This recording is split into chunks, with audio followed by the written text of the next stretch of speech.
मित्रों, मैं हूं अवधेंद्र। फ्रेंड्स, मैं देख रहा हूं कि जब से पहलगाम का इंसिडेंट हुआ है, जो कि एक है ना, कहने की ज़रूरत नहीं है, वो उससे पूरा कंट्री जो है एक चार्ज्ड एटमॉस्फेयर में आ गया है ना,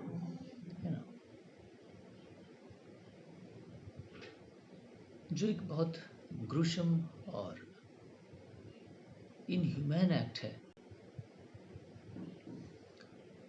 हमारा पॉइंट ऑफ फोकस है कि रिलीजन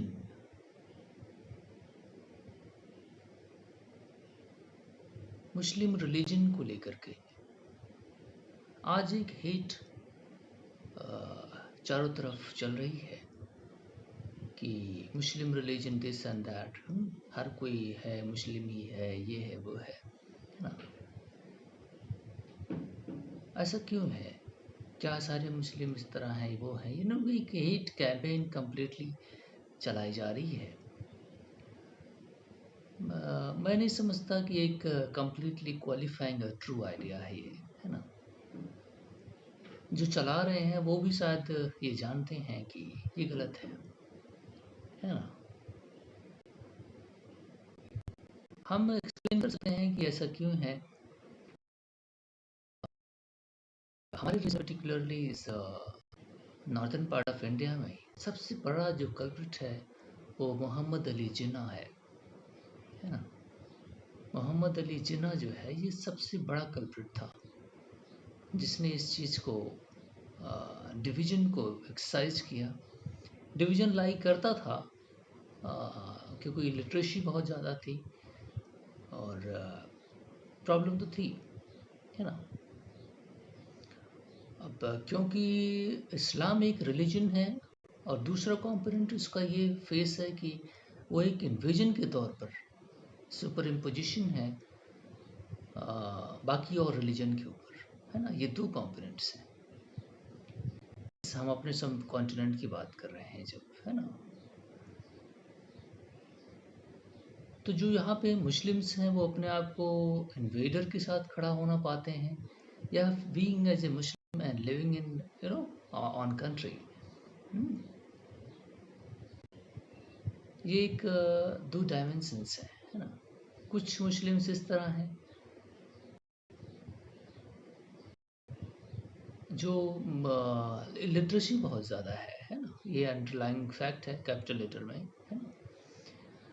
इसमें लिटरेसी होने से प्रॉब्लम ये होती है कि वो एक फॉलोअर बन जाते हैं, है ना। उनमें सोचने समझने आर्गुमेंट करने की क्षमता नहीं होती। और वो एक कल मैं सोच रहा था कि ऐसा क्यों है। लार्जली जो ह्यूमन होते हैं ना वो एक फुट फॉलो करते हैं, बातों को सुनते हैं और उनको वो सूट करता है उनके लॉजिक को, तो वो उसे फॉलो करने लगते हैं। और फिर वो फॉलो करते हैं तो लार्ज स्केल पे लोग उसको फॉलो करते हैं, है ना। तो ये प्रॉब्लम है और सभी फिर एक बन जाता है कि वो नहीं फॉलो करने का तरीका। तो इस तरह भी चीज़ें होती हैं। तो ये प्रॉब्लम है।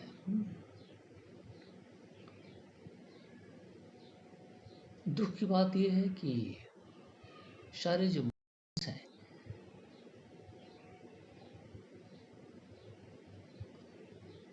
लिटरेसी होने की वजह से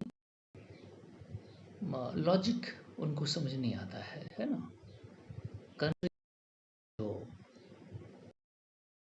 सॉवरेनिटी है उसको भी वायलेट करते हैं, से कंट्री सॉवरेनिटी करते हैं, है ना। उनका एलिजियंस कहीं और होता है।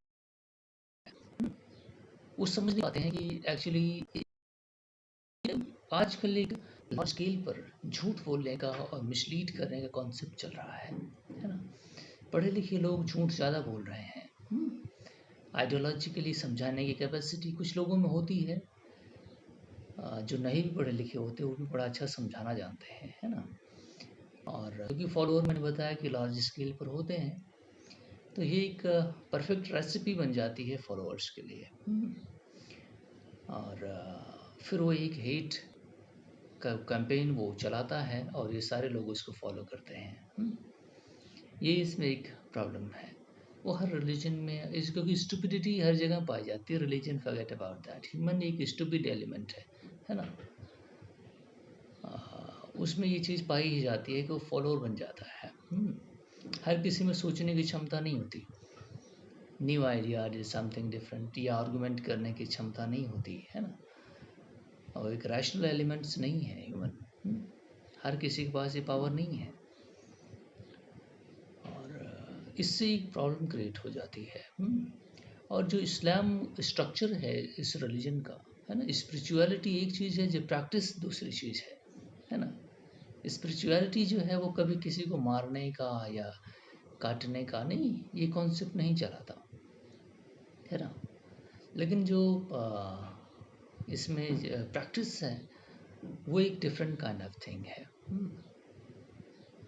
नहीं, और जिस फॉर्मेट में उसको ला करके प्रीचर्स ने प्रेजेंट किया है लोगों के सामने, वो एक तीसरा कंपोनेंट है ना। और जो प्रैक्टिस किया जाता है वो एक चौथा कंपोनेंट है ना। ये चौथा जो कंपोनेंट है, जो बाकी लोगों से डायरेक्ट इंटरेक्ट करता है, अब वो बहुत ही करप्ट है। इससे इस्लाम की पूरी रिलीजन की जो में भी गुडनेस है, प्योरिटी है, वो पूरा खराब सा हो जाता है। ठीक है।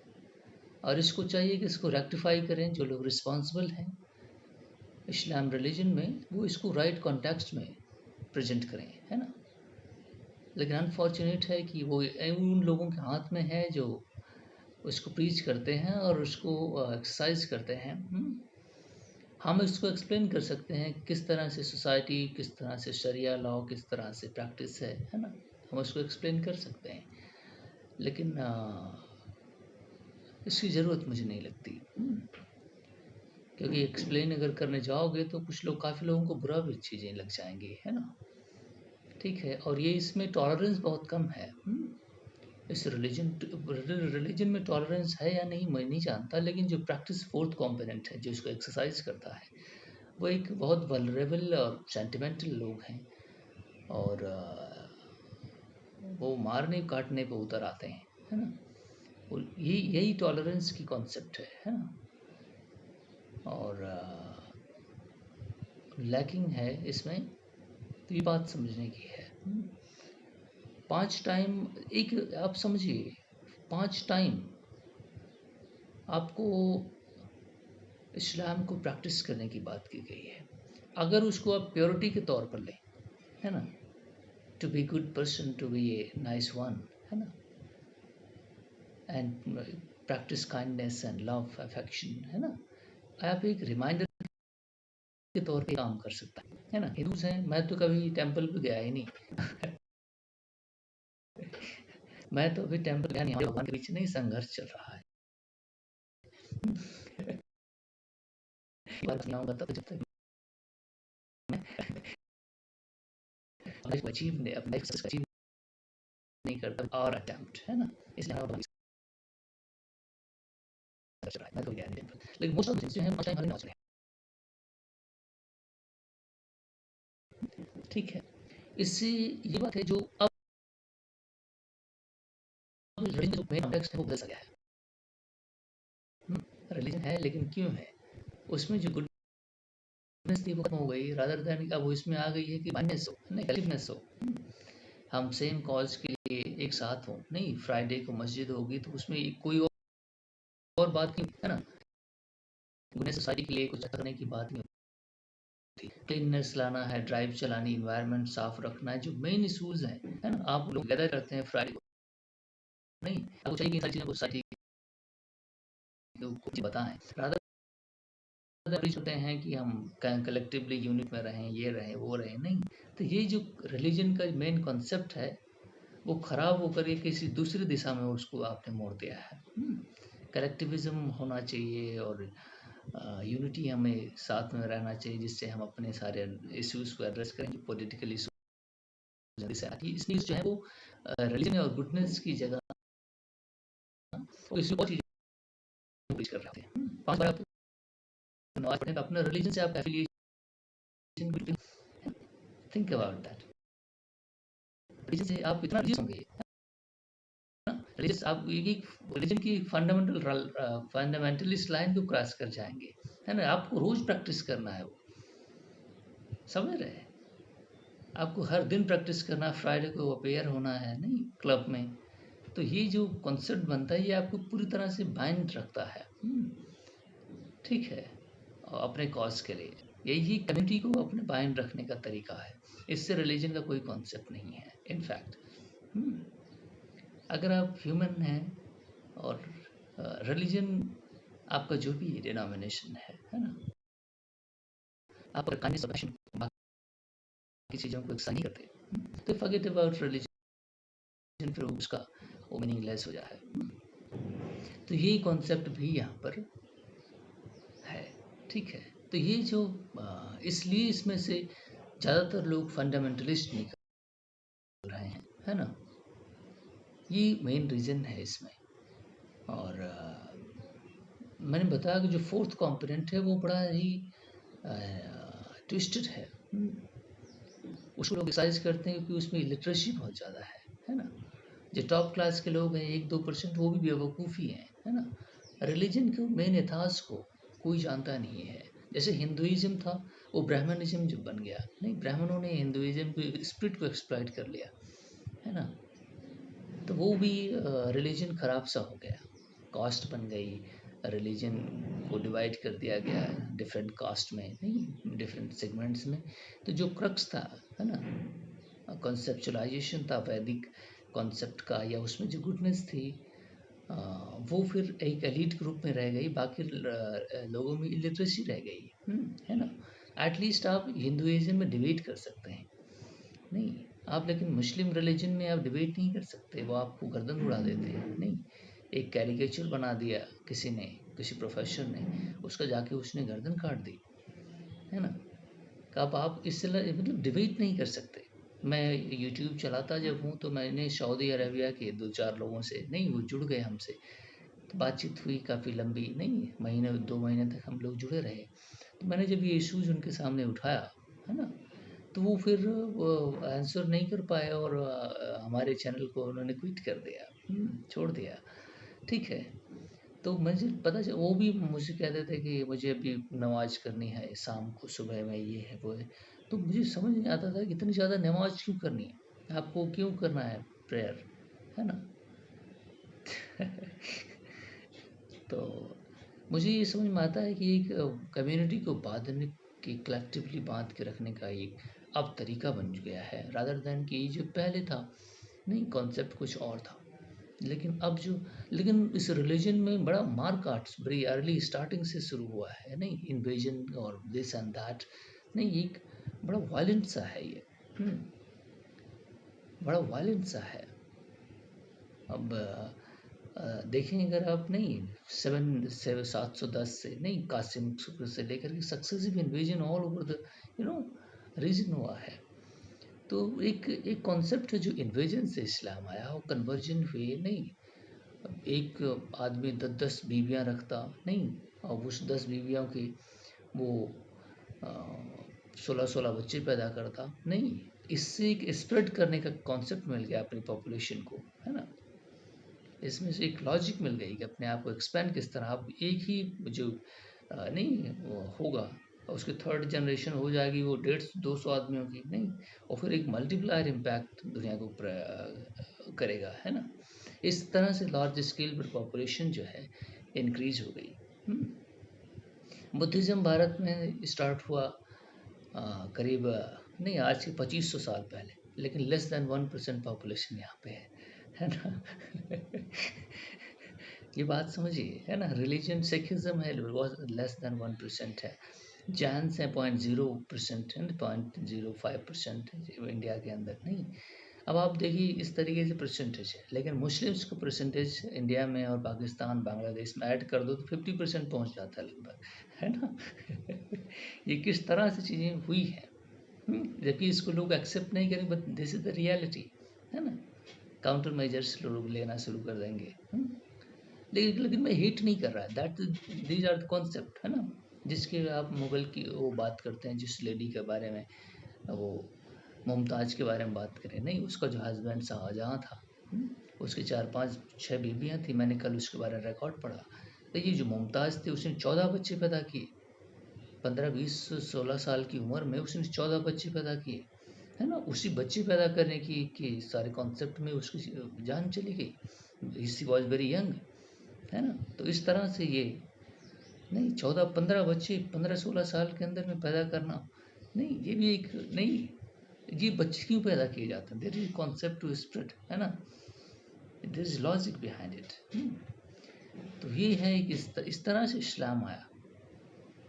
इस्लाम सेकंड सॉरी इस्लाम आया क्यों, दैट इज अनदर कॉन्सेप्ट। इस्लाम में गुडनेस है, अगर कहीं तो सूफिज्म है ना, ठीक है।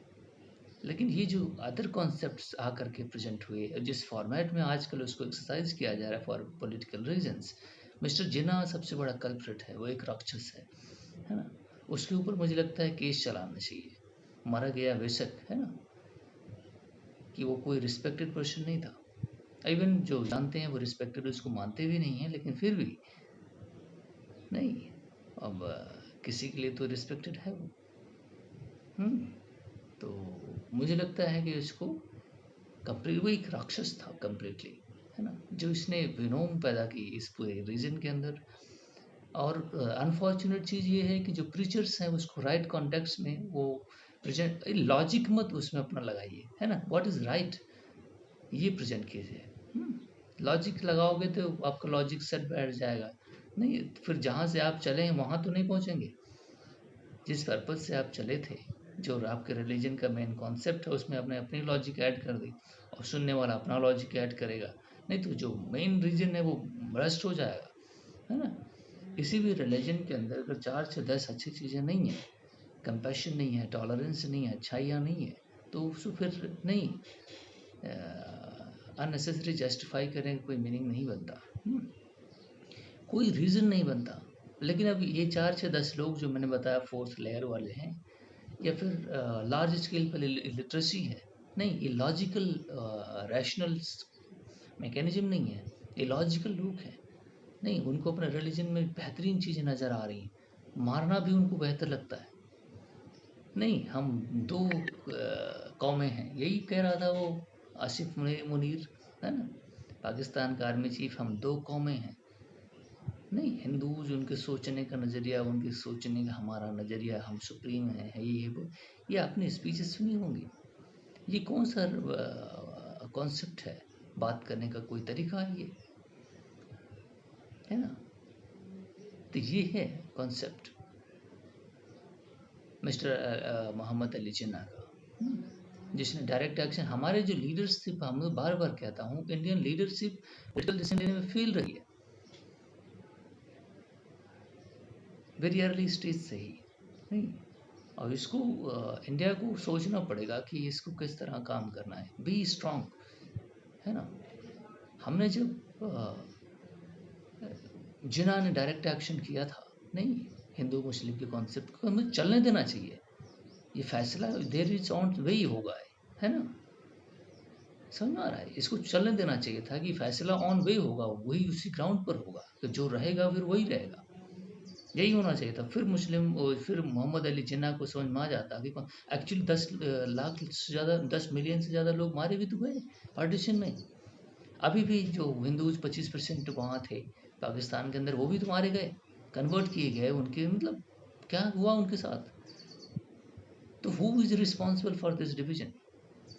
हमने बड़ी बड़ी मूर्तियाँ बना के उन लीडरों की लगा तो दी हैं, are they respected, that's the question mark. क्या गांधी को रिस्पेक्ट किया जा सकता है उनकी डिसीजन की वजह से? और क्या मोहम्मद ये हमारे जवाहरलाल नेहरू, पंडित ये पटेल साहब की डिसीजंस को एक्सेप्ट किया जा सकता है? जबकि उन्हीं की डिसीजन की वजह से 25% हिंदूज पाकिस्तान में जो नरसंहार हो गया उनका, है ना, और बांग्लादेश में अभी भी वो सफ़र कर रहे। Who is the responsible for this? आपने क्यों होने दिया? 10 मिलियन लोग वैसे भी मारे गए, तो फिर और मार लिए जाते, लेकिन डिवीजन कंट्री का ना होता, एटलीस्ट आज के डेट में जिन्ना को मार लेते, नहीं कुछ ना कुछ कॉन्सेप्ट बना लेते, कहीं इसको डिवीजन तो नहीं होने देते। और मुझे लगता है डिवीजन अगर नहीं होता तो सोसाइटी इतनी फ्रेगमेंटेड नहीं होती। नहीं, जो आज भी हम सफ़र कर रहे हैं, न्यूक्लियर बम लोग लेके बैठे हैं एक दूसरे के ऊपर मारने के लिए। नहीं, ये जो ये इनह्यूमन ग्रोशम एक्ट होने वाला है, इसके लिए कौन जिम्मेदार है? लीडरशिप का फेलियर हमेशा ही दुखदाई होता है। पॉलिटिक्स जब जब भी फेल होगी, परेशानी। और जब विजन ब्लाइंड लीडर्स हों, है ना, जब अंधे लीडर्स हों जिस कंट्री के, जिस तरह हमारे यहाँ विजन लेस पीपल हैं, आज भी अंधे लोग मौजूद हैं यहाँ पे भारत के अंदर, है ना, वो उनको बिल्कुल समझ नहीं है वो क्या क्या कर रहे हैं, है ना, कोई मतलब शॉर्ट साइटेडनेस, उनको नजर नहीं आता कि मामला क्या चल रहा है ना। इसकी मतलब एक ऐसा सोचते हैं जैसे आज का इशू खत्म हो गया, फॉरगेट अबाउट दिस, है ना, पुलवामा हो गया, फॉरगेट अबाउट दिस, 44 जवानों को मार दिया हमने, अभिनंदन को पकड़ लिया, गिरा दिया, ब्रह्म खत्म हो गया बात, चलो अब दोनों आदमी आराम से जीते हैं। What is this stupidity? Pakistan वहाँ है और रूट कॉज है प्रॉब्लम की, वो कहीं ख़त्म नहीं हुई है। आपको बिना पाकिस्तान को एड्रेस किए हुए आप भारत चैन से नहीं रह सकता। ये रास्कल्स को क्यों समझ नहीं आती जो कुर्सी पे बैठे हुए बड़े बड़े कोट पहन के टाई लगा के, ये बात क्यों नहीं समझते? ये एक हेट का पूरा मॉन्गर है और वो न्यूक्लियर बम लेके बैठा हुआ है। You have to address this problem anyhow. सारी ताकत स्टेट की लगाओ, सारी मशीनरी लगाओ, जिस तरह भी इसका सोल्यूशन हो सके इसको करो। हमें रिलीजन से कॉन्सेप्ट नहीं है। मैंने कहा Islam religion is very nice one, but the practice, the way it is being practised, okay, जब फोर्थ लेयर में जो बिल्कुल नॉनसेंस पीपल हैं जो उसको एक्सरसाइज कर रहे हैं, they are creating problem trouble for the मुजाहिद फलाना ढिमकाना, ये नॉनसेंस एक्टर्स क्यों हैं? ये मॉडर्न दुनिया के अंदर नॉनसेंस एक्टर क्यों हैं? शरिया फरिया फलाना ढिमकाना, कोई लॉ नहीं होना चाहिए, absolutely set aside everything. We are living in society, okay, the Indian constitution preamble fundamental concept, we have to observe it, it is for everybody, this is concept there। ये Rascals जो हमारे यहाँ अंधे लोग हैं, ये आज के नाम पर डिवीजन सोसाइटी में किया है। हिंदू मैरिज, कोई मैरिज बैन नहीं, सब हटा दो यहाँ पे, है ना, एक ही मैरिज एक्ट होगा जो सभी लिए वैलिड होगा। यूनिफॉर्म सोसाइटी लाइन कोशिश करो, इकोनॉमिक डिस्पैरिटीज जो है इसे एड्रेस करने की कोशिश करें। हमें अपनी कंट्री को बेहतर बनाना है। जब तक ये डिफरेंट डिनोमिनेशन रिलीजियस सेक्ट में सेगमेंट्स होंगे, तब तक ये कंट्री ग्रोथ नहीं करेगी और लीडरशिप को स्ट्रॉन्ग डिसीजन लेने होंगे। लेकिन हमारे अंधे जो लीडर्स हैं, इनका क्या किया है? लो डिसीजन, है ना, तुम्हें सुप्रीम पावर मिलती है। अगर गवर्नमेंट जो डिसीजन नहीं ले सकती, वो किस तरीके की गवर्नमेंट है फिर? नहीं, मोदी साहब की गवर्नमेंट को डिसीजंस को काफ़ी लोगों ने एक्सेप्ट किया है। नहीं, चाहे वो जीएसटी के इनके बिल हों, चाहे वो वक्फ बिल हों, चाहे फलाना बिल हो, 370 हो, जहाँ काफ़ी कॉन्सेप्ट को इन्होंने एड्रेस किया है। लेकिन जो मेन कॉन्सेप्ट है उसको भी एड्रेस करने की ज़रूरत है। Large segment of Indian population, जो मैंने कहा पढ़े लिखे लोग हैं, they do follow that, they love their country, है ना, जबकि आइडियोलॉजिकल डिफरेंसेस क्रिएट करने की कोशिश की जा रही है कंट्री के डिफरेंट पार्ट्स में। डिफरेंट डिनोमिनेशन दुश्मनों ने भी concept in disinformation campaign launch कर रखी है सोसाइटी को डिवाइड करने के लिए in the name of religion. हम बात करते हैं अपने सभी सिटीजन से, वी हैव टू अवेयर, हर इंफॉर्मेशन जो आपके पास आ रही है वो राइट नहीं है। यू हैव टू बी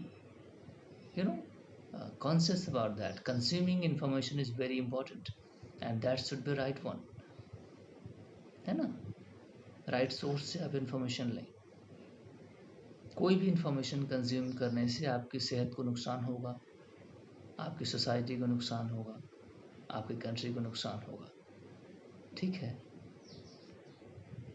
और लीडर्स को चाहिए कि वो सोसाइटी को चार्ज ना करें, मेन इश्यू को प्रॉपरली एड्रेस करें, जो मेन इश्यू है, ठीक है। ये जो हीनेस एक्ट है, ये इस्लाम की वजह से नहीं है, ठीक है। जिन्होंने इसको प्रैक्टिस किया, मैंने कहा फोर्थ लेयर में है ना, उनको पता भी नहीं है ये क्या है, मैंने क्यों किया, मैंने लोगों को क्यों मारा। उनको केवल नहीं, मशीन गन पकड़ा करके ह्यूमन के तौर पर उन्हें भेज दिया गया है। They don't know what they are doing, they did it. उनका एक्ट किया हुआ उनके इस्लाम के नाम पर है, लेकिन इस्लाम ने किसी को भेजा नहीं है। अब हिंदू धर्म में काम करने वाले लोग, रामायण पढ़ने वाले लोग अपने भाई के गर्दन दबा देते हैं। उसमें भारत हो, भगवान राम का क्या दोष है? नहीं, ये आप बात को समझें। अपने भाई की ज़मीन कब्जा कर लेते हैं, नहीं, कितने सारे अपराधी जेल में हैं, वो सारे हिंदूज़ हैं। अब क्या वो भगवान राम को फॉलो करते हैं? नहीं। तो इसी तरह है, जो रिलीजन है उसका कोई लेना देना नहीं है इन टेररिस्टों से जिन्होंने एक्ट किया है, या फिर वॉर मुस्लिम से जो अननेसेसरीली नहीं किसी और के फुट सोल्जर्स बने हुए हैं, है ना। इसको हमें समझना होगा, अपने देश की इंटीग्रिटी को, अपने सिटीजन्स को, अपने फ्रेंडलीहुड, ब्रदरनेस को, कंट्री की कोहेशन को, फैब्रिक को डिस्टर्ब नहीं करना है ना। अगर आप ऐसा करते हैं तो आप you are playing in the hands of the people, okay, who are the anti-national in nature. So be careful. My request to all my countrymen, please be careful, okay, not to be played by anybody's hand. या कोशिश करें कि disturb ना करें, और अपनी country में तो बिल्कुल ना करें। All people of this nation who have the Indian citizenship, whatever the denomination they are, Muslims, Hindu, Sikh, Isai, Fulani, Dimkane, Jati, Dharm, they are a single unit. Okay? That's all. Thank you very much.